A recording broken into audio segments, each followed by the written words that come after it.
Study with Sanjeev sir YouTube channel पर आपका हार्दिक अभिनंदन है। हम लोग जो स्पर्धा पब्लिकेशन का बिहार देख रहे थे तो उसका मिसलेनियस के क्वेश्चन बचा हुआ था, बाकी उसका हिस्ट्री, ज्योग्राफी, पॉलिटी देख लिए थे। और तो देखिए, वीडियो में बने रहिए, देखते हैं मिसलेनियस क्वेश्चन। पहला क्वेश्चन है कि 2011 की जनगणना के अनुसार निम्नलिखित में से बिहार के जिलों का कौन सा समूह जनसंख्या का सही आरोही क्रम दर्शाता है। तो पटना, पूर्वी चंपारण और मुजफ्फरपुर और मधुबनी। सूर्य मंदिर जो देव है वो कहाँ है? देव सूर्य मंदिर तो औरंगाबाद में है और ये सूर्य देवता को समर्पित है। छठ पूजा के समय इस मंदिर में बहुत भीड़ होता है, तो याद रखेंगे। नेक्स्ट जो है बिहार का महापर्व क्या है? तो छठ पूजा है, ठीक है। और 2 नंबर क्वेश्चन है बिहार में सूर्य मंदिर कहाँ स्थित है? तो देव औरंगाबाद में है। और 3 नंबर क्वेश्चन पर आते हैं, थोड़ा आज स्पीड रखेंगे। जनसंख्या की दृष्टि से भारत में बिहार का कौन सा स्थान है? तो तृतीय है। जनसंख्या की दृष्टि में पहला कौन है? तो पहला उत्तर प्रदेश है, दूसरा कौन है? महाराष्ट्र है और तीसरा बिहार है। बिहार का क्षेत्रफल कितना है? 94,163 वर्ग किलोमीटर है। और मिथिला रामायण लिखने का श्रेय किसे दिया जाता है? तो चंद्रा झा को दिया जाता है। कुछ क्वेश्चन जो है पहले बता चुके हैं, उसको अगर बार बार रिपीट करेंगे तो आप समझिएगा कि आपको याद कराने के लिए किया जा रहा है, ताकि आपको चीज़ें याद हो जाए कि बिहार स्पेशल पर आपका पकड़ बन जाए। अगर यहाँ से क्वेश्चन एग्जाम में आए तो आपका कोई क्वेश्चन छूटे नहीं, एकमात्र यही उद्देश्य है। नेक्स्ट देखिए, 5 नंबर है, भोजपुरी का शेक्सपियर किसे कहा जाता है? तो भिखारी ठाकुर को कहा जाता है। और दादा साहब फाल्के पुरस्कार किस क्षेत्र में मिलता है? तो फिल्म के क्षेत्र में मिलता है। पत्रकारिता के क्षेत्र में पुलिंत्जर पुरस्कार मिलता है। और झारखंड बिहार से कब अलग हुआ था? 15 नवंबर 2000 को झारखंड अलग हुआ था। और झारखंड जो है 28वां राज्य बना था 15 नवंबर 2000 को। और झारखंड कितना प्रतिशत क्षेत्रफल लेकर के अलग हुआ था? 45.48% क्षेत्रफल लेकर अलग हुआ था। और झारखंड जो है 15 नवंबर को ही आज़ाद क्यों हुआ? तो 15 नवंबर को बिरसा मुंडा का जन्म दिवस मनाते हैं। और बिरसा मुंडा जो है मुंडा विद्रोह के लिए प्रचलित था, ठीक है। और नेक्स्ट 7 नंबर क्वेश्चन पर आते हैं, 2001 से 11 के दौरान बिहार की जनसंख्या वृद्धि दर क्या रही? तो 25.4% रहा था। और 8 नंबर क्वेश्चन देखिए, क्षेत्रफल की दृष्टि से बिहार का सबसे छोटा जिला कौन सा है? तो शिवहर है। क्षेत्रफल की दृष्टि से बिहार का सबसे छोटा जिला कौन सा है? शिवहर है, याद रखिएगा। क्षेत्रफल की दृष्टि से बिहार का सबसे छोटा जिला कौन सा है? तो शिवहर है। टोटल बिहार में 38 जिला है। लास्ट का जिला अरवल था, जो कि जहानाबाद से कटकर बना था। और 39वां जिला जो है प्रस्तावित है, तो बाढ़ है, बाढ़ याद रखिएगा। और 9 नंबर क्वेश्चन है कि बिहार में प्रमंडलों की संख्या कितनी है? तो 9 है। बिहार का न्यूनतम अनुसूचित जाति वाला जिला कौन सा है? तो किशनगंज है। लेकिन अनुसूचित जाति किसे कहते हैं, पहले ये समझिए। अनुसूचित जाति बोलते हैं एससी को, शेड्यूल कास्ट को। और नेक्स्ट देखिए, तो इनकी संख्या, एससी की संख्या सबसे ज़्यादा कम कहाँ है? तो किशनगंज में है। और मुस्लिम की संख्या यहाँ पर बहुत ज़्यादा है। और नेक्स्ट देखिए, सभी क्वेश्चन जो है अति महत्वपूर्ण है और वीडियो में बने रहिए।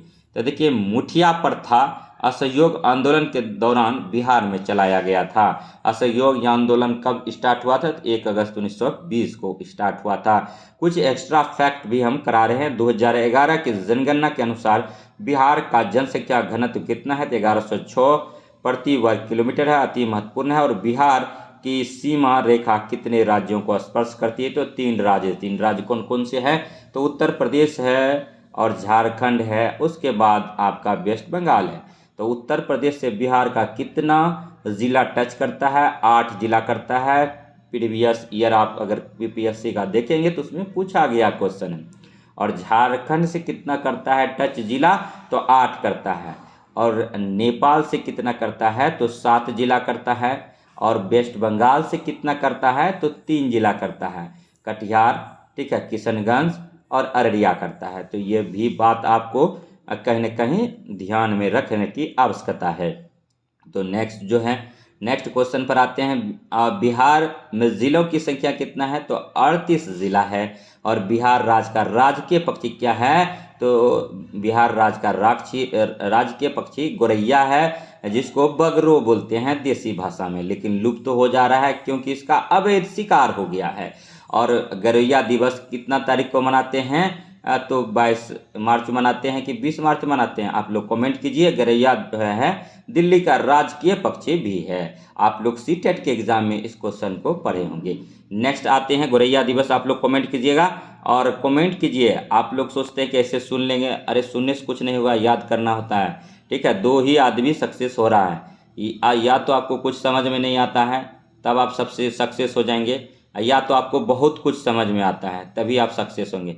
बीच वाला घूमते रह जाता है, ये सत्य प्रमाण है। तो इसीलिए कहने का तात्पर्य ये है कि जो याद कीजिए, या तो याद कर लीजिए तो दुनिया उसको रट्टूमल बोलेगा, लेकिन कोई फर्क नहीं पड़ता है। जॉब मिल जाएगा तो आपका कोई आपको कुछ बोलने वाला नहीं है। या तो आप बचपन से ही कुशाग्र बुद्धि के हैं, सब जगह फर्स्ट डिवीजन मारते आए हैं, अच्छा नंबर लाए हैं, चोरी चपाटी नहीं किए हैं, तो आपको निसंदेह घबराने की ज़रूरत नहीं है, आपका रिजल्ट होगा। और नहीं तो इसका एक ही तौर है कठिन परिश्रम। कठिन परिश्रम में देखिए चीज़ें ईजी वे में याद हो रही है आपको तो ठीक है, कोई दिक्कत नहीं है। अगर याद चीज़ नहीं हो रहा, आप 10 जगह से पढ़ रहे हैं फिर भी याद कुछ नहीं हो रहा, यानी कहने का मतलब खाया पिया कुछ नहीं, गिलास तोड़े 32 ठो वाला कहानी मत कीजिए, याद कीजिए। क्योंकि ये निगेटिव मार्किंग है, वहाँ कन्फ्यूजन क्रिएट मत कीजिए, नहीं तो जो नंबर आपका भी है ना वो चला जाएगा, याद रखिए। ठीक है, ये सब चीज़ कोई सर बताएंगे नहीं। ठीक है, तो इसीलिए ठीक है चीज़ें को याद कीजिए डायरेक्ट, समय कम है और हम सब चीज़ करा रहे हैं। और तो बिहार को किला किसे कहा जाता है? शारदा सिन्हा को कहा जाता है। संत सरफुद्दीन याहिया मनेरी का मकबरा किस ज़िले में है? तो पटना में है। पटना जिला का जो है कितने जिला से टच करता है? तो 9 जिला से करता है। बेगूसराय कितने जिला से करता है? तो 5 जिला से करता है, उसको भी थोड़ा देख लीजिएगा। और नेक्स्ट देखिए, बिहार में प्रखंडों की संख्या कितनी है? तो 534 है। बिहार में सर्वाधिक पुरुष साक्षरता वाला जिला कौन सा है? तो रोहतास है। बिहार में सर्वाधिक जनसंख्या घनत्व वाला जिला कौन सा है? तो शिवहर है। और बिहार में विश्वविद्यालयों की संख्या कितना है? तो 13 से ज़्यादा है, अभी देख लेंगे, देख लीजिएगा आप लोग। और नेक्स्ट देखिए, नेक्स्ट क्वेश्चन है, बिहार राज्य का अस्तित्व में आया है 1 अप्रैल 1912।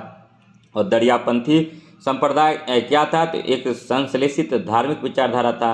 बिहार में अनुमंडल की संख्या कितनी है? तो 101 है। और साक्षरता की दृष्टि से भारत के राज्यों में बिहार का क्रम कौन सा है? तो 28वां है। और नेक्स्ट देखिए, ठीक है, और सबसे साक्षरता दर किसका है ज़्यादा? तो केरल का है। और बिहार में महानगरों की संख्या कितनी है? तो एक ही महानगर है, पटना नदी तट पर बसा है, उसका नाम है पटना।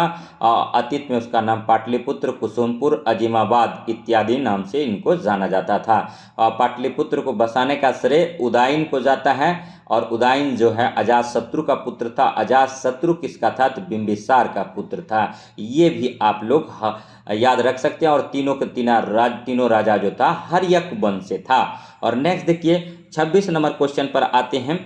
ठीक है, 26 नंबर क्वेश्चन कहता है, जयप्रकाश नारायण की मृत्यु हुई थी तो 1989 में हुआ था। और जयप्रकाश नारायण के बारे में आप लोग जान जाइए कि जब मतलब इसका 20 दिन एग्ज़ाम बचा था तो इन्होंने अपना मतलब एग्ज़ाम का ही त्याग करके, ठीक है, मतलब असहयोग आंदोलन में कूद गए थे। तो ये ऐसे नेता थे। और उसके बाद इसको जो है सबसे ज़्यादा प्रसिद्धि मिली थी भारत छोड़ो आंदोलन से। उसके बाद फिर इन्होंने क्या किया था, इनको जब रांची जेल में बंद किया तो ये दीपावली के दिन, ठीक है, दीवार को फांद करके भाग गया और नेपाल गया। नेपाल में आज़ाद दस्ता का गठन किया जो गोरल्ला पद्धति पर काम करता था और छुप छुप कर अंग्रेज अधिकारियों को मतलब मारता था, ठीक है, और लूटता घसीटता था। तो ऐसी इनका संस्था था इसका, ठीक है। इनकी पत्नी का नाम प्रभावती देवी थी, जिन्होंने असहयोग मतलब असहयोग कहते हैं आंदोलन, भारत छोड़ो आंदोलन में बढ़ चढ़ कर हिस्सा ली महिलाओं की ओर से और पटना से नेतृत्व किया। तो ये तमाम जानकारी जो था ये जयप्रकाश नारायण के बारे में था। और नेक्स्ट आइए सभी क्वेश्चन जो है अति महत्वपूर्ण है। संपूर्ण क्रांति का आह्वान जब इंदिरा गांधी की सरकार थी तो इन्होंने ही दिया था, जयप्रकाश नारायण ने। इसके नाम के आगे लोकनायक जयप्रकाश लगता है और इनको भारत रत्न भी मिला है। नेक्स्ट अब देखिए 27 नंबर क्वेश्चन है, बिहार के वह प्रथम व्यक्ति जिन्हें मरणोपरांत अशोक चक्र से पुरस्कृत किया गया था तो रणधीर वर्मा है। और बिहार का सबसे रेल पुल किस नदी पर है तो सोन नदी पर है। तो आप जानिए सोन और नर्मदा का उद्गम स्थान कहाँ है तो अमरकंटक में है, जो कि मध्य प्रदेश में पड़ता है। नेक्स्ट देखिए, विश्व का प्रथम योग विश्वविद्यालय बिहार में निम्नलिखित में से कहाँ अवस्थित है तो मुंगेर है। मुंगेर गंगा नदी तट पर अवस्थित है। और नेक्स्ट देखिए, ठीक है, थावे तीर्थ स्थल किस जिले में स्थित है तो गोपालगंज में है। और सोनपुर का पशु मेला किस जिले में लगता है तो सारण जिले में लगता है। बिहार में किस जिले को गंगा नदी का प्रवेश द्वार माना जाता है तो बक्सर को माना जाता है। और गंगा नदी, एक क्वेश्चन आता है, टेस्ट मारिएगा ऑनलाइन वगैरह या फिर ऑफलाइन, तो आपको दिखने की निसंदेह मिला होगा कि गंगा नदी बक्सर से, ठीक है, कटिहार जिला तक कुल कितने जिलों से बहती है। तो टोटल इसका आंसर जो होगा, ठीक है, देखिए मतलब कटिहार के बाद पूर्णिया जिला में गंगा नदी नहीं बहता है और अररिया जिला में भी गंगा नदी नहीं बहता है। इसके बाद फिर नेपाल आ जाता है। तो इसीलिए गंगा नदी प्रवेश कहाँ करता है तो गंगा नदी प्रवेश करता है बक्सर में, उसके बाद लास्ट में कटिहार के मनिहारी में। तो अगर इसको देखेंगे तो टोटल 12 जिला हो जाता है दोस्तों, 12 जिला आंसर हो जाएगा। समझ गए क्वेश्चन को? ठीक है, क्वेश्चन समझाने के लिए थोड़ा डिटेल में जाना पड़ता है, ठीक है। उसके बाद देखिए, बिहार का गांधी नाम से निम्नांकित में से कौन प्रसिद्ध है तो मजरूल हक है। बिहार का गांधी किसे कहते हैं तो मजरूल हक को कहते हैं। बिहार के किस नदी को अपवित्र नदी माना जाता है तो कर्मनाशा नदी को अपवित्र नदी माना जाता है। ये कहावत है। और लोक श्रुतियों के अनुसार अगर बात करें तो कहता है इस नदी में जो स्नान कर लेता है उनका जो कर्म होता है, उनके सभी कर्मों का नाश हो जाता है, इसीलिए इसको कर्मनाशा नदी कहते हैं, अब अपवित्र नदी कहते हैं। और नेक्स्ट देखिए, एक चीज़ और जानते हैं तो पवित्र नदी कौन है तो बिहार का पवित्र नदी गंगा है। गंगा कितने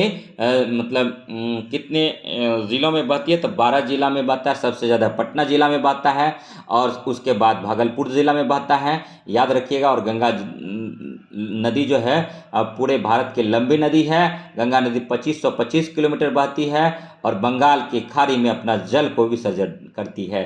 तो ये तमाम जानकारी गंगा नदी के बारे में था। और नेक्स्ट देखिए, अब जो है क्वेश्चन है, बिहार के किस जिले में लिंगानुपात सर्वाधिक है तो गोपालगंज में है, 1021 है, याद रखिएगा। और नेक्स्ट देखिए, आलू शोध संस्थान अवस्थित है तो पटना में है। आलू शोध संस्थान अवस्थित है पटना में है। आलू का हम लोग क्या खाते हैं दोस्तों, आलू का तना खाते हैं, याद रखिएगा, आलू का तना खाते हैं। और नेक्स्ट देखिए, चाय की खेती बिहार के किस जिले में होता है तो बिहार के किशनगंज जिले में होता है। चाय की खेती किस मिट्टी में होता है तो लेटेराइट मिट्टी में होता है। और चाय में क्या पाया जाता है, चाय में थीन पाया जाता है, अल्प मात्रा में निकोटीन पाया जाता है और कैफीन भी थोड़ा सा पाया जाता है दोस्तों। और नेक्स्ट देखिएगा, बिहार के किस जिले में सर्वप्रथम दूरदर्शन केंद्र स्थापित हुआ था तो मुजफ्फरपुर में हुआ था। और मुजफ्फरपुर किस नदी तट पर अवस्थित है तो बूढ़ी गंडक नदी पर अवस्थित था। मुजफ्फरपुर शाही लीची के लिए जाना जाता है जिसको जीआई टैग मिला है। और बिहार में जीआई टैग की बात करें तो मगही पान को मिला है, मिथिला मक्खन को मिला है, कतरनी चावल को मिला है। जीआई टैग 10 साल के लिए ज्योग्राफिकल इंडिकेशन होता है, एक मार्क होता है जिसको कि प्रदान किया जाता है, विशेष उपलब्धियों के लिए प्रदान किया जाता है, विशेष किस्म को प्रदान किया जाता है और उत्पाद को दिया जाता है ये जीआई टैग। और उसके बाद देखिए, मिथिला मक्खन को मिला है और मगही पान को मिला है। हाल फिलहाल जो है मिर्चा चावल बिहार का है उनको भी मिला है। तो याद रखिएगा, तमाम जानकारी लेकर के हम आप सबों के बीच उपस्थित हुए हैं। बिहार के किस जिले में सर्वप्रथम दूरदर्शन केंद्र स्थापित हुआ था तो मुजफ्फरपुर में हुआ था। राष्ट्रीय लीची शोध संस्थान कहाँ है तो मुजफ्फरपुर में है। अब्दुल बारी रेलवे पुल बिहार के किस नदी पर अवस्थित है तो ये जो है सोन नदी पर अवस्थित है। और नेक्स्ट देखिए, ठीक है, फल्गु नदी कहाँ बहती है तो गया में बहता है, बोध गया में, क्योंकि भगवान बुद्ध को जो है फाल्गु नदी तट पर ही साल यानी पीपल वृक्ष के नीचे ज्ञान की प्राप्ति हुई थी, ये भी याद रखिएगा। और गया में कौन नदी बहती है, तो निरंजना बहती है। निरंजना की तीव्रतम धारा को फाल्गु नदी बोला जाता है दोस्तों, याद रखिएगा इसको भी। नेक्स्ट देखिए 41 नंबर क्वेश्चन है, निम्नलिखित में से कौन सा बिहार का लोक नृत्य है, तो डोमकच जो है बिहार का लोक नृत्य है। और बिहार में सर्वाधिक लोकप्रिय किस सिलसिले या सूफी संप्रदाय को मिलती है, तो फिरदौसी को मिलता है। और नेक्स्ट देखिए शाहनामा किसने लिखा दोस्तों, तो फिरदौसी ने लिखा है। वीडियो में बने रहिए, वीडियो अगर अच्छा लग रहा है तो लाइक कीजिए, सब्सक्राइब कीजिए। और सब्सक्राइबर नहीं बढ़ रहा है, थोड़ा सा देखिए आपके लिए कितना जानकारी लाते हैं। अगर आप सही से पढ़ेंगे तो गारंटी के साथ मैं कहता हूँ सब चीज़ याद रह गया, तो आपको कोई रोक नहीं सकता। बीपीएससी का हम जो है यहाँ निचोड़ फिल्ट्रेशन करके क्वेश्चन लाते हैं, हम वही बुक पढ़ाते हैं जिस बुक से क्वेश्चन आता है। नेक्स्ट देखिए दरियापंथी संप्रदाय के संपादक दरिया साहब का जन्म हुआ था, तो भोजपुर जिला में। और सिख गुरुओं में सर्वप्रथम बिहार का भ्रमण किया था गुरु नानक देव ने किया था। और सिख धर्म के 10वें गुरु श्री गुरु गोविंद सिंह का जन्म कहाँ हुआ था, तो पटना सिटी में हुआ था। और देखिए इस क्वेश्चन की ये देखिए कई बार बोले, इसका आंसर जो है 10वें गुरु गोविंद सिंह का कहीं देगा पटना, आंसर की जन्म पटना में हुआ था, कहीं पटना सिटी देगा, कहीं पटना साहिब देगा। तो इसको भी आप बुद्धि विवेक के अनुसार, इसका 1666 में जन्म हुआ और 1669 में इन्होंने ठीक है किसका स्थापना किया, तो खालसा पंथ का स्थापना किया। और ठीक है इन्हीं के 4 पुत्र थे, चारों पुत्रों को मरवा दिया गया था। इन्हीं चारों पुत्र के शहादत में ठीक है नरेंद्र मोदी के सरकार ने कौन सा दिवस स्टार्ट किया है, तो कमेंट कीजिए। अगर आप करंट पढ़ते हैं तो कमेंट कीजिए, कमेंट कीजिएगा तभी याद रहेगा। और मधुबनी कला किस क्षेत्र से संबंधित है, तो मिथिलांचल से है। और बिहार का प्रमुख त्योहार कौन सा है, छठ पर्व है, जिसको कि महापर्व बोलते हैं। बिहार में ईसाइयों का पहला चर्च कहाँ है, तो पटना सिटी में है। और नालंदा विश्वविद्यालय के आचार्य थे तो शीलभद्र और दिगनाथ दोनों थे। और नेक्स्ट देखिए 50 नंबर क्वेश्चन है कि भोजपुरी भाषा की विश्व प्रसिद्ध कृति विदेशिया के रचनाकार हैं, तो भिखारी ठाकुर हैं। भोजपुरी का जन कवि किसे कहा जाता है, तो भिखारी ठाकुर को कहा जाता है। बिहार का पहला अंग्रेजी अखबार था तो दी बिहार हेराल्ड है। और नेक्स्ट देखिए नालंदा विश्वविद्यालय में शिक्षा का माध्यम क्या था, तो पाली भाषा था। पटना कलम संबंधित है तो चित्रकला से है। और पटना कलम का अंतिम मतलब कलाकार कौन था, तो सेवक राम था पटना कलम का। और पटना कलम का प्रथम महत्वपूर्ण चित्रकार सेवक राम था। और पटना कलम शैली से संबंधित चित्रकार जो थे हलास लाल, शिव दयाल एवं ईश्वरी प्रसाद और जय रामदास, तो उपयुक्त तो सभी था। और पटना कलम की चित्रकला शैली संबंधित है तो पर्वतीय मुगल काल से। और मधुबनी चित्रकला का संबंध किस राज्य से है, बिहार से। और 59 नंबर क्वेश्चन है कि मधुबनी चित्रकला के संबंध में कौन सा कथन सही है, तो यह लोक कला है, इसमें महिलाओं की ही पूर्ण भूमिका रही है। यह दो प्रकार के चित्र हैं, भित्ति चित्र और अरिपन। तो एक क्वेश्चन पूछता है अरिपन कहाँ का है, तो बिहार का है, याद रखिएगा। और नेक्स्ट देखिए बिहार में हिंदी साहित्य सम्मेलन की स्थापना कब हुई थी, तो 1919 में हुआ था दोस्तों। और बिहार रिसर्च सोसाइटी की स्थापना कब हुई थी, तो 1915 में हुआ था। और 9 जनवरी 1915 को दक्षिण अफ्रीका से गांधी जी इंडिया आए थे। और 9 जनवरी को ही भारतीय प्रवासी दिवस मनाते हैं, इसको भी आप याद रखिएगा। और मधुश्रावणी पर्व विशेष रूप से मनाया जाता है, तो मिथिलांचल में मनाया जाता है। सौराष्ट्र मेला कहाँ आयोजित होता है, तो मिथिलांचल में होता है। सौराष्ट्र मेला कहाँ आयोजित होता है, तो मिथिलांचल में होता है। हरिहर क्षेत्र और मेला या सोनपुर का मेला आयोजित किया जाता है, तो गंगा गंडक के संगम पर किया जाता है। और पटना सिटी में स्थित पादरी की हवेली बीपीएससी पूछ दिया है, पादरी की हवेली कहाँ है, तो पटना सिटी में है और बिहार में है। और पटना सिटी में स्थित पादरी की हवेली बांकीपुर चर्च प्रतिनिधित्व करती है, गौतिक शलाका करता है। और सबसे पुरानी हवेली किसको बोलते हैं, तो पादरी की हवेली को ही बोलते हैं। बीपीएससी प्रीलिम्स में पूछा गया क्वेश्चन है दोस्तों। नेक्स्ट देखिए 66 नंबर क्वेश्चन है, प्रसिद्ध शहनाई वादक उस्ताद बिस्मिल्लाह खां का जन्म कहाँ हुआ था, डुमराव में हुआ था, बक्सर में हुआ था। और ये एक बहुत बड़े हस्ती थे। और नेक्स्ट देखिए मंजूषा चित्र शैली किस क्षेत्र में लोकप्रिय थी, तो अंग में था। अंग प्रदेश की राजधानी कहाँ थी, चापा थी 6वीं शताब्दी में। और अंग प्रदेश में कौन सा क्षेत्र आता था, भागलपुर और मुंगेर का क्षेत्र आता था। मुंगेरपुर में दिलावरपुर सिगरेट फैक्ट्री के लिए जाना जाता है। और दिया सलाई फैक्ट्री के लिए कटिहार जाना जाता है। और जूट उद्योग के लिए पूर्णिया, कटिहार और क्या बोलते हैं समस्तीपुर और किशनगंज जाना जाता है। और नेक्स्ट देखिए, विदेशिया किस राज्य का लोकप्रिय नृत्य है? तो ये जो है बिहार का एक लोक नृत्य है। और पटना संग्रहालय की स्थापना कब हुई थी? तो पटना संग्रहालय की स्थापना 1919 में हुई थी। और नेक्स्ट 70 नंबर क्वेश्चन पर आ गए हैं। और बिहार के किस विद्वान को मैथिल कोकिल कहा जाता है? तो विद्यापति को मैथिल कोकिल कहा जाता है। पटना में स्थित विश्व प्रसिद्ध खुदा बख्श ओरिएंटल पब्लिक लाइब्रेरी का स्थापना कब हुई थी? तो 1891 में हुआ था। और नेक्स्ट देखिए, एक बार वीडियो को देखने से कुछ नहीं होगा, 2 बार से कुछ नहीं होगा, जब तक 5 बार नहीं देखेंगे तब तक दिमाग में आपका छपेगा नहीं। तो ये तमाम 3 पार्ट में बिहार स्पेशल बनाए हैं, इन तीनों पार्ट को आप लोग देख लीजिएगा। और हम शुरू से कहते आ रहे हैं भाइयों कि अगर आपको टीचर एग्जाम निकालना है 1 to 5, तो मेरा जितना भी वीडियो बना है 6 महीने से हम वीडियो बना रहे हैं, चाहे जैसे भी बना है सब वीडियो को देखना पड़ेगा, सब आपके काम का चीज़ है। अगर आपको विश्वास नहीं लगता है तो आप सारा चैनल विजिट कर लिए, सब वही पर आ रहा है जो हम पहले पढ़ा चुके हैं, ठीक है। लेकिन यही है कि थोड़ा सा मेरा प्रचार प्रसार बीच में करना पड़ता है, आप ही का समय किल होता है, समय मुश्किल से मिला है, आपको बहुत कम समय है, इसीलिए आप जो है हमेशा पढ़िए और बार बार पढ़िए चीज़ों को। अशोक के सिंह स्तंभ स्थित है? तो वैशाली में है। पटना स्थित प्रसिद्ध खुदा बख्श ओरिएंटल पब्लिक लाइब्रेरी की स्थापना 1891 में हुआ था। और नालंदा विश्वविद्यालय की सर्वप्रथम पहचान की थी? तो अलेक्जेंडर कनिंघम ने किया था। थावे का तीर्थ स्थल कहाँ है स्थित है? तो गोपालगंज में है। और नेक्स्ट देखिए, 76 नंबर क्वेश्चन है कि बिहार राज्य में खेल कूद को प्रोत्साहित करने का श्रेय किसे दिया जाता है? तो इसको मोइनुल हक को दिया जाता है। बिहार में सबसे पुराना चिकित्सा महाविद्यालय कौन सा है? पटना मेडिकल कॉलेज पटना है, जिसको पीएमसीएच बोलते हैं दोस्तों। और नेक्स्ट देखिए, पीएमसीएच की स्थापना कब हुआ था? तो 1925 में हुआ था, इसको भी याद रखिए। पटना यूनिवर्सिटी कब बना था? 1917 में बना था। और पटना में हाईकोर्ट की स्थापना कब हुआ था? 3 फरवरी 1916 को हुआ था। ये तमाम जानकारी लेकर के आप सबों के बीच में हम उपस्थित हुए हैं, फटाफट शेयर कीजिए सेशन को। और 78 नंबर है, बिहार राज्य में शिक्षा दिवस का आयोजन कब किया जाता है? तो 11 नवंबर को किया जाता है। 11 नवंबर को अबुल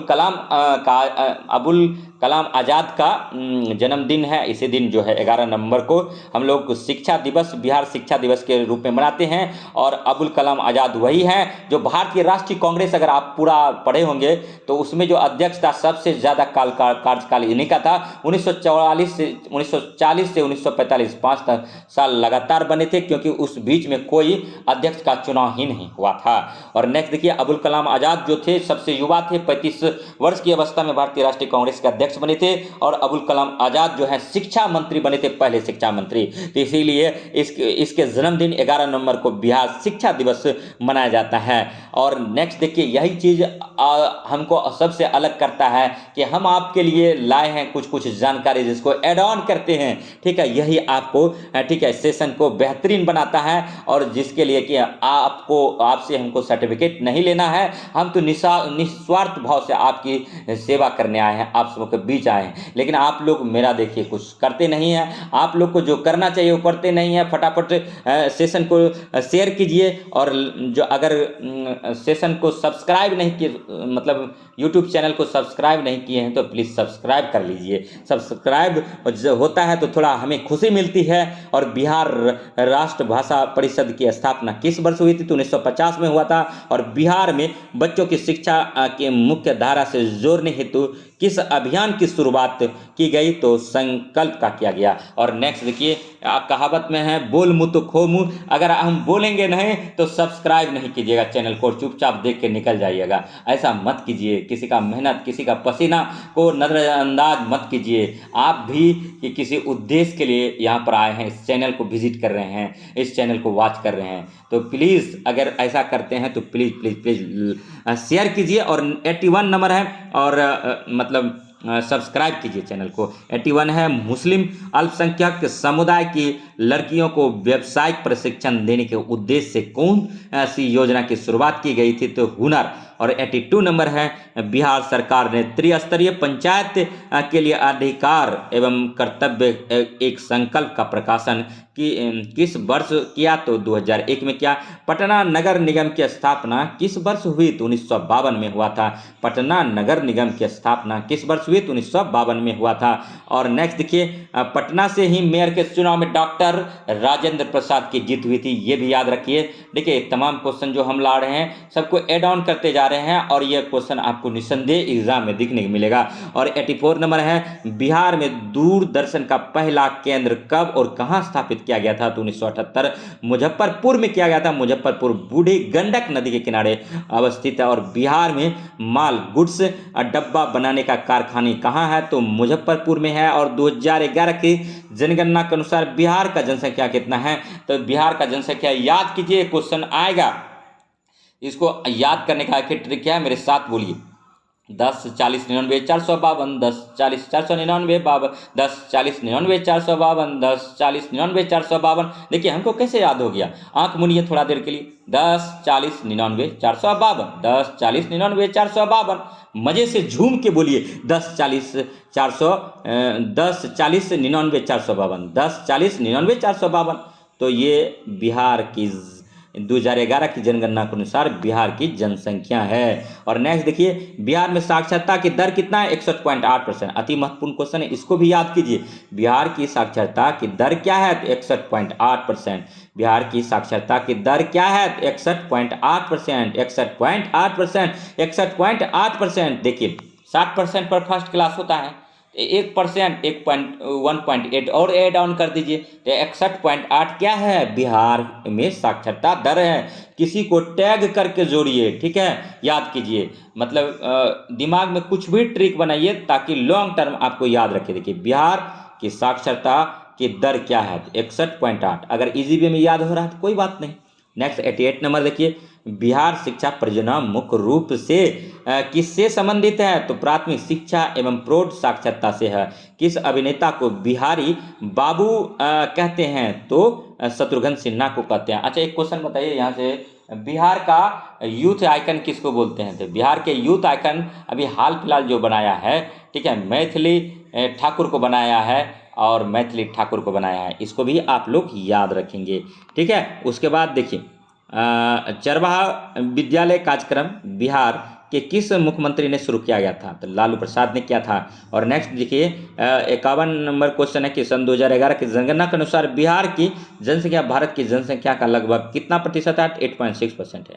सन 2011 की जनगणना के अनुसार बिहार का लिंगानुपात कितना है, देखिए याद करना पड़ेगा दोस्तों, यहाँ पर आपसे नहीं चलेगा, क्वेश्चन आएगा यहाँ से। 92 नंबर, 2011 की जनगणना के अनुसार बिहार का लिंगानुपात 918, बिहार का लिंगानुपात 918, बिहार का लिंगानुपात 918, मतलब प्रत्येक 1000 पुरुष 1000 लड़का पर 918 लड़की है, इसी को तो लिंगानुपात कहते हैं। बाकी अगर पढ़ोगे लिखोगे नहीं, बनोगे नहीं नवाब, तो कैसे शादी होगा आपका, नहीं होगा, कुमारे मर जाओगे यार। तो इसीलिए पढ़ लो और इस बार भुना लो, और मतलब जिधर से जो चीज़ मिले पढ़ लीजिए, और बीपीएससी के सिलेबस के अकॉर्डिंग पढ़ लीजिए ताकि आपको दिक्कत नहीं हो। प्रैक्टिस कर लीजिए वो एमआर शीट पर भरने के लिए, बबल रंगने के लिए, कलर करने के लिए, ताकि वहाँ पर आपको किसी भी तरह से दिक्कत नहीं हो। सन 2011 की जनगणना के अनुसार बिहार का लिंगानुपात कितना है, तो 918 है। सेक्स रेशियो बिहार का कितना है, 918 है। भारत का पूछ देगा तो 943 है, भारत का कितना है, 943 है, भारत का कितना है, 943 है, भारत का कितना है, 943 है, याद रखिए। वही 2001 की जनगणना के अनुसार भारत का पूछ दे तो 933 है, 933 है, 933 है। 3 तरह का क्वेश्चन है, याद कर लीजिएगा तीनों को। और बिहार की द्वितीय राजभाषा क्या है, तो उर्दू है, उर्दू है, उर्दू है, उर्दू है। द्वितीय राजभाषा क्या है बिहार का, उर्दू है, याद रखिएगा। और नेक्स्ट देखिए, सेशन बहुत ही लाजवाब हो रहा है। और नेक्स्ट देखिए, जातिवाद पर आधारित आतंकवादी सेना की राजनीति बिहार में ही होती है, बिहार से ही केंद्र की राजनीति बनती है, केंद्र का सत्ता पलटता है, याद रखिएगा दोस्तों। 95 नंबर, बिहार अखबार के संपादन कौन थे, तो बाबू महेश्वरी प्रसाद। और 96 नंबर क्वेश्चन है, स्वराज कथा नामक पत्रिका का संपादन किसने किया था, तो बाल मुकुंद वाजपेयी ने किया था। बिहार स्टूडेंट कॉन्फ्रेंस की स्थापना कब हुई थी, तो 1904 में हुआ था। मदरलैंड नामक समाचार पत्र का निर्देशन किया गया था सरला देवी द्वारा। और कौमी सेवक दल का मुख्यालय कहाँ था, तो मुजफ्फरपुर में था। और इनकलाबी सिपाही दल किसने बनाया था, तो सहदेव प्रसाद ने बनाया था। और श्रमिक संघ की स्थापना 1925 में कहाँ हुई थी? पटना में हुआ था। और बिहार में राज्य के पशु एवं पक्षी का दर्जा 17 अप्रैल 2013 को क्रम से किसने दिया था? तो बैल और गौरैया को मिला है। बिहार का राजकीय पक्षी क्या है? तो गौरैया है। और बिहार का राजकीय पशु कौन सा है? तो बैल है, याद रखिएगा। और बिहार का कौन सा शहर झारखंड की राजधानी बना है? तो रांची।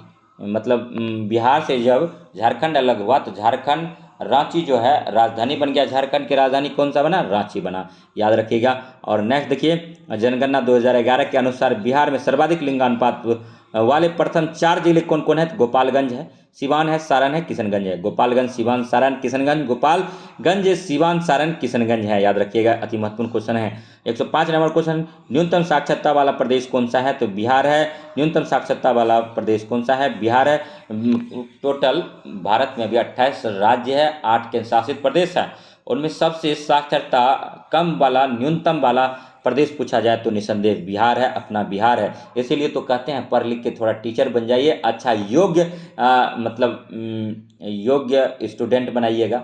और जो भी फील्ड में जाए उनको योग्य बनाने का काम कीजिएगा। और बिहार को बनाने में आपका अहम भूमिका रहेगा। आप जब निष्पक्ष रूप से चुन कर जाते हैं, आप बीएड किए हैं, बीएड का एंट्रेंस दिए होंगे, एंट्रेंस दे करके बीएड किए होंगे, उसके बाद फिर बीएड करने के बाद सीटेट किए होंगे, सेंट्रल टीचर्स एलिजिबिलिटी टेस्ट, उसको पास करने के बाद अब फिर बीपीएससी जैसा एग्ज़ाम पास करके बनेंगे तो निस्संदेह आप में क्वालिटी होगा। और आप क्वालिटी गुणवत्तापूर्ण शिक्षा दीजिएगा बच्चों को, तब बच्चा का भविष्य निर्माण होगा और समाज का साथ साथ निर्माण होगा। आपका भी मतलब बहुत ही नाम होगा। तो इस आशा और विश्वास के साथ हम कहते हैं कि आप लोग जो है न्यूनतम साक्षरता वाला प्रदेश बिहार को टॉप पर लाने का काम कीजिएगा। मेरे प्यारे दोस्तों, बिहार का क्षेत्रफल कितना है? 94,163 किलोमीटर है। और भारत का क्षेत्रफल कितना है? 32,87,263 वर्ग किलोमीटर है। अब पूरे भारत में 28 राज्य और 8 केंद्र शासित प्रदेश है। बिहार की बात करें तो 38 जिला है। लास्ट का जिला अरवल है। अरवल जहानाबाद से कटकर बना है। और 39वां जिला जो प्रस्तावित है वो बाढ़ है। तो इन तमाम जानकारी के साथ हम आप सबों के बीच हैं। और उर्दू को दूसरी राजभाषा का दर्जा देने वाला देश का पहला राज्य कौन था? तो बिहार था। और नेक्स्ट देखिए, बिहार में उर्दू दूसरी राजभाषा का दर्जा कब दिया गया था? तो 1980 में दिया गया था। 1980 में दिया गया था। और बिहार की चर्चित गंगाजल की घटना किस जिले में से संबंधित है? तो भागलपुर में है। प्रकाश झा का मूवी आप लोग ने देखा होगा, गंगा जल, उसमें अजय देवगन और हीरोइन कौन है पता नहीं, लेकिन बहुत अच्छी मूवी है। यही कांड उसमें दिखाया गया था। बिहार के चर्चित गंगा जल की घटना किस जिले से संबंधित है? तो भागलपुर में है। उसमें जो है एसिड फेंक दिया जाता है। तो एसिड क्या होता है दोस्तों? एसिड क्या है? तो एक सल्फ्यूरिक अम्ल है जिसका जो है कि H2SO4 सूत्र होता है। तो सल्फ्यूरिक अम्ल का क्या सूत्र होता है? H2SO4 होता है, याद रखिएगा। तमाम जानकारी लेकर के आप सबों के बीच हम आए हैं। नेक्स्ट देखिए, नेक्स्ट क्वेश्चन है कि बिहार में बहुचर्चित गंगा जल की घटना घटी थी 1980 में घटा था। और 1980 में ही उर्दू को द्वितीय राजभाषा का दर्जा दिया गया था। तो उर्दू और 1980 का इन दोनों का अच्छा संबंध है। गंगा जल कांड का भी संबंध है, तो टैग करके याद कर लीजिए। 110 नंबर क्वेश्चन है, बिहार बोधसभा में स्थित महाबोधि मंदिर विश्व विरासत घोषित किया गया है। तो 2002 में घोषित किया गया है। बिहार का 38वां राज्य अरवल कब अस्तित्व में आया था? तो 2001 में आया था। और संजय गांधी जैविक उद्यान बिहार के किस जिले में स्थित है? तो पटना में है। और नेक्स्ट देखिए, 113 नंबर क्वेश्चन है। 113 नंबर क्वेश्चन, निम्नांकित में से कौन बिहार के प्रमुख लोक नाट्य हैं? तो विदेशिया है, समा चकेवाहा और जट जाटिन है। और अरहिपन कहाँ का है? तो बिहार का, इसको भी याद रखिएगा। 114 नंबर क्वेश्चन पर आते हैं। और इस सेशन का लास्ट क्वेश्चन है, बिहार के औरंगाबाद जिले का गठन कब हुआ था? तो 1973 में हुआ था। एक बात हम बोलना चाहते हैं, स्पर्धा पब्लिकेशन का 1000 प्लस क्वेश्चन था, ऑब्जेक्टिव सब पूरा करा दिए। आपको कहीं डरने की बात नहीं है, इस क्वेश्चन को बार बार देखिए। इसके अलावा स्पीडी का जो करंट अफेयर्स है, ठीक है, ये स्टैटिक पोर्शन था, याद रखिएगा, ये बदलता नहीं है। ठीक है, ये बदलता नहीं है। ये 2011 का जनगणना ही आपको फॉलो करना था। और 2011 का जनगणना इसमें करा दिए बिहार का। और इसके अलावा स्पीडी का जो आया है मार्केट में, उसको निसंदेह कराएंगे। आप लोग वीडियो में बने रहिए। और जो भी कंटेंट लाएंगे वो शिक्षक अभ्यर्थियों के लिए लाएंगे। और शिक्षक से रिलेटेड ही लाएंगे। देखिए आपका सक्सेस होना कहीं न कहीं मतलब मेरा सक्सेस होने के बराबर है। तो इसीलिए हम समझते हैं कि हम जितना मेहनत करेंगे वो कहीं न कहीं आप मेहनत कीजिएगा। आप अगर मेहनत कीजिएगा तो आपका रिजल्ट निस्संदेह हो जाएगा। आपका रिजल्ट हो जाएगा तो हम भी खुश हो लेंगे कि मेरा इतना रिजल्ट हुआ मेरे यहाँ से। तो इसीलिए थोड़ा सा ईमानदारी से आप लोग पढ़िए और हम वही मटेरियल देंगे, ठीक है। मेरा बरसों का अनुभव रहा है बीपीएससी देने का। तो क्वेश्चन कहाँ कहाँ से पूछता है, देखिए जब तक फिल्ट्रेशन नहीं कीजिएगा तब तक कुछ नहीं होगा।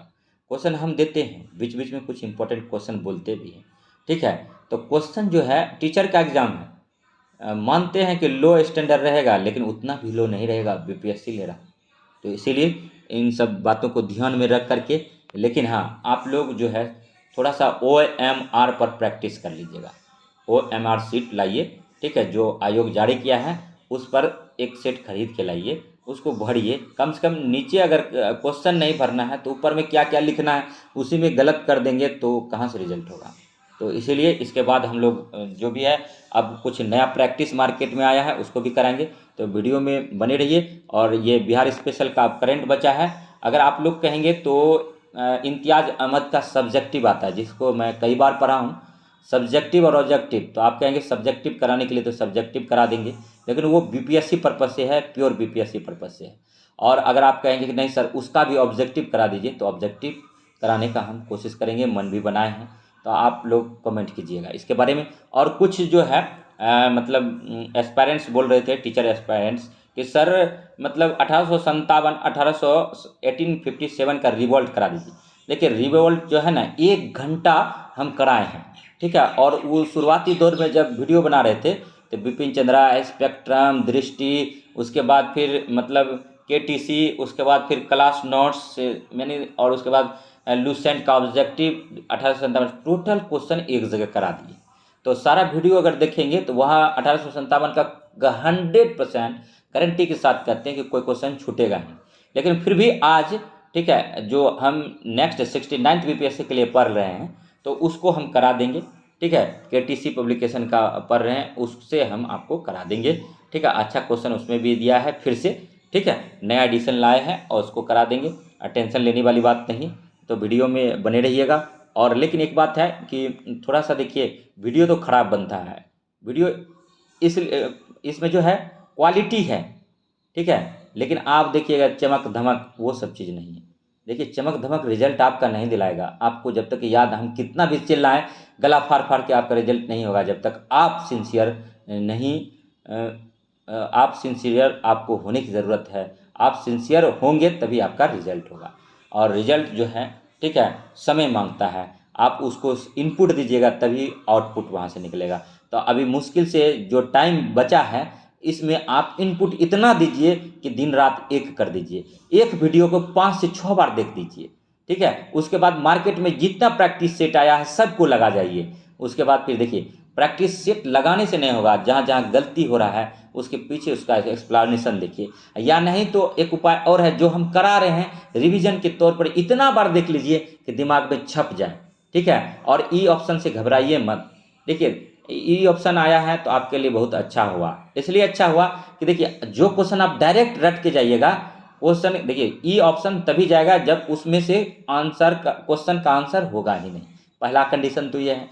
दूसरा कंडीशन है कि जैसे एक व्यक्ति का घर का नाम रहता है गोलू, और मान के चलिए उसका सर्टिफिकेट में नाम रह गया भोलू, ठीक है। जब ऑप्शन में गोलू और भोलू दोनों दे देगा तो उसका आंसर कहाँ चला जाएगा, ई में चला जाएगा। तो इसीलिए ई को लाया है वो लोग, और कोई बात नहीं है, ठीक है। जैसे कि अब एक बात कहते हैं कि अमीर खुसरो का क्या नाम है। अमीर खुसरो का अबुल हसन नाम था, अगर आप पढ़े होंगे तो। अब ऑप्शन में रहेगा कि तृतीय हिंद का और दूसरा क्या क्या नाम था। तो ए पहला ए में दे देगा अबुल हसन, दूसरा दे देगा, ठीक है, मतलब अमीर खुसरो, तृतीय हिंद ऊपर में दिया है, ठीक है। 7 सुल्तानों के दरबार में रहता था ये। तो आंसर इसका ई चला जाएगा दोस्तों, ठीक है। तो इसी तरह से इस पर प्रैक्टिस कर लीजिएगा, टेंशन लेने वाली बात नहीं है, ठीक है। अब जैसे कि दे देगा दूध पर, दूध है कोलाइडी पायस बिलियन है, तो इनमें से और क्या क्या है। तो दूध जो है केसिन है, और दूध एक प्रकार का प्रोटीन है। तो भाई केसिन भी एक प्रकार का प्रोटीन ही है और प्रोटीन ऑप्शन में है ये, तब उस स्थिति में आंसर कहाँ चला जाएगा, ई चला जाएगा। तो इन सब सवालों का आंसर ई जाएगा। तो इसीलिए टेंशन नहीं लीजिए। अब जैसे दे देगा कि गांधी जी ने किनका किनका नेतृत्व किया था, तो आंसर में दे देगा कि गांधी ने असहयोग आंदोलन का नेतृत्व किया था। दूसरा ऑप्शन में दे देगा कि गांधी ने, ठीक है, खिलाफत मूवमेंट का अध्यक्षता किया था। और सी में दे देगा, ठीक है, इनमें से कोई नहीं, ठीक है। और डी में दे देगा उपरोक्त में से कोई नहीं, उपरोक्त में से एक से अधिक। तो इसका आंसर चला जाएगा डी, उपरोक्त में से एक से अधिक। क्योंकि देखिए असहयोग आंदोलन का भी नेतृत्व किया था 1 अगस्त 1920 को, और खिलाफत मूवमेंट की भी अध्यक्षता की थी। तो ऐसा क्वेश्चन करने के लिए घबराने की बात नहीं है। इसीलिए हम चीज़ों को कुछ रटवा दे रहे हैं। जहाँ हमको लग रहा है कि आपसे नहीं होगा, आप नहीं रटेंगे, आपसे कोई पूछेगा अरे G20 इस बार रट लिया, इसका शेरपा कौन है, अरे यार हो जाएगा। लेकिन ऐसे नहीं होता है, उसको रटना पड़ता है। G20 का शेरपा कौन है 2023 का, ठीक है, तो अमिताभ कांत है, ठीक है। तो नेक्स्ट वीडियो में मिलते हैं, तब तक के लिए धन्यवाद। जय हिंद, जय भारत।